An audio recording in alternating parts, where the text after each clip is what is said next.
வாங்க D'lecta Parmesan Cheeseோட ஒரு super சிம்பிளான சுவையான ஸ்பெகட்டி Aglio Olio செய்யலாம். முதல்ல கொதிக்கிற தண்ணியில ஸ்பெகட்டியை போட்டு ஆல் டன்டே வரையும் சமையுங்க. பாஸ்தா வெந்ததுக்கு அப்புறமா அதை வடிகட்டி சில்லுன்னு இருக்கிற தண்ணியில கழுவுங்க.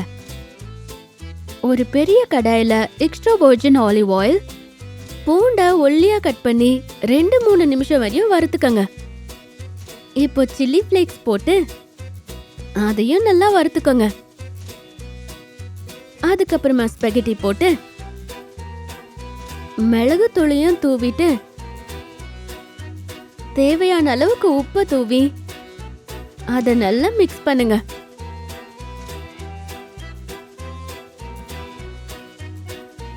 அதுக்கப்புறமா இதை ஒரு பிளேட்ல எடுத்துக்கிட்டு மேல இருந்து D'lecta Parmesan Cheese போடுங்க.